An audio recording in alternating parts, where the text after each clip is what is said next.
Inside a new device, a tiny piece of code is counting.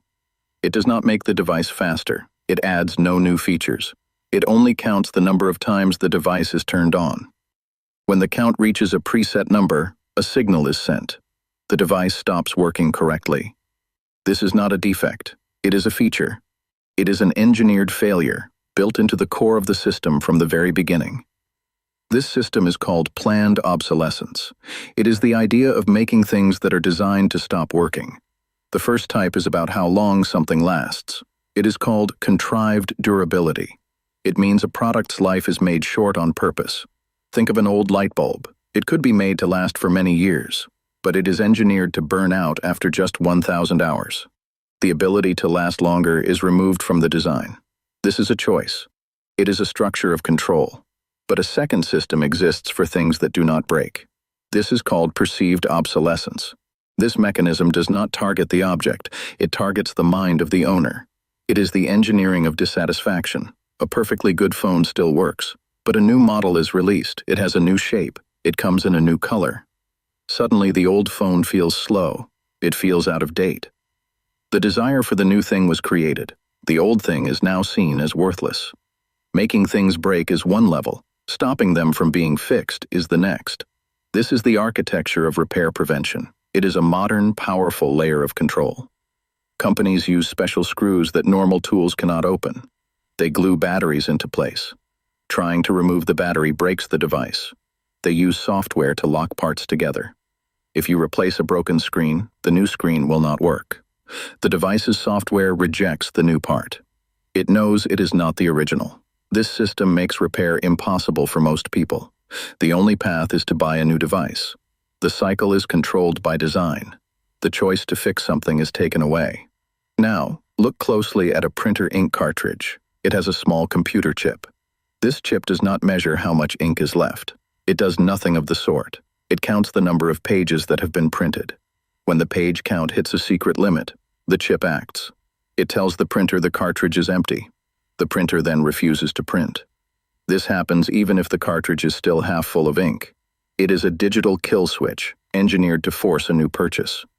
The second way things are made to fail is inside the mind. This is called perceived obsolescence. It does not break the object. It breaks the owner's satisfaction with the object. It makes a perfectly good thing feel old. It makes it feel useless. The yearly release of a new phone is a perfect model. Marketing does not just show new things. It is engineered to make last year's model seem slow. It makes it look unwanted. The goal is to create a feeling of being left behind. The new features are less important than the social cost of not having them. This creates a powerful urge to replace what is not broken. The object still works, but its value has been lowered in the mind. The user is guided to feel that the only solution is to buy the new version. This cycle is planned. It is a predictable engine of demand. Now we zoom out. The most advanced form is systemic obsolescence. This is when an entire system is made old to force a change. It is not about one product. It is about controlling a whole environment of products. The removal of the headphone jack is a clear example. This single choice did not just affect phones. It made millions of working headphones old. It created a need for new wireless ones. It created a market for adapters. One small change forced an entire system to be replaced.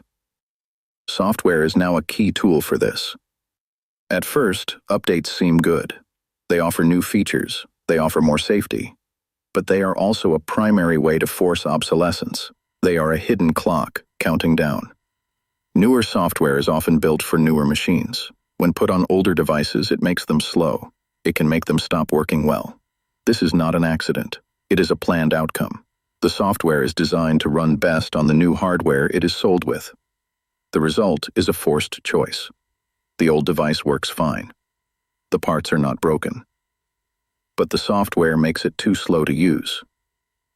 The user must buy a new device to run the new software. The physical object is defeated by its own code. This brings us to the core revelation. Planned obsolescence is not just about selling more things. It is about something much bigger. It is about controlling the pace of consumption for a whole group of people. By deciding when things break or feel old, a system can set a rhythm. It creates a predictable cycle. People will need a new light bulb in 1 year. They will want a new phone in 2 years. This creates a steady, managed flow of buying. This engineered cycle is not about creating new things. It is about creating new needs. The goal is a perfect rhythm of buying, using, and discarding. This rhythm becomes the quiet, steady pulse of the entire economic system, a beat that directs behavior on a global scale. The system's final form becomes clear. It moves away from selling an object one time. It moves towards selling access to that object. Forever. This is the shift from ownership to subscription. Planned failure was the first step. It made the idea of owning something forever seem old and strange. When an object is built to be temporary, the mind learns a new rule. The rule is that nothing lasts. This psychological shift is the real goal. It prepares whole populations to accept a world where they own nothing. They only rent. The temporary nature of things becomes normal. It becomes expected. This constant cycle of replacement has a huge, unseen cost. It creates mountains of waste. Old phones, old computers, old machines are thrown away. This is not an accident. It is a direct part of the plan. The system needs this waste to keep moving.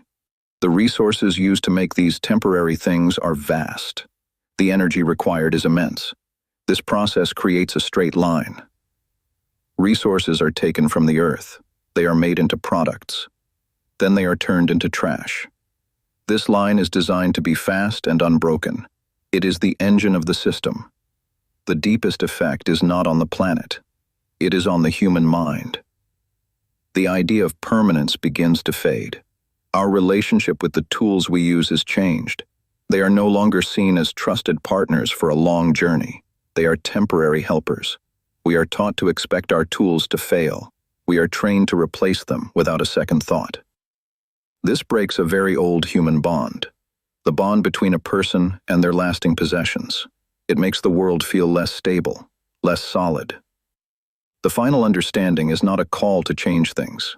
It is a call to see things, to see the design in the system. The engineered control is not in the object itself. It is in the expected life of that object. It is in the planned moment of its failure.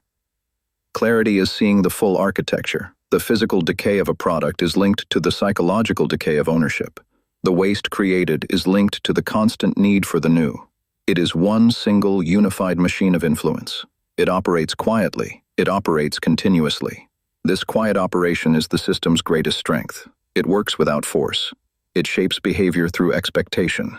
By understanding the design, the invisible force becomes visible. The control mechanism is revealed not as a secret plot, but as a simple, cold, and very effective economic model.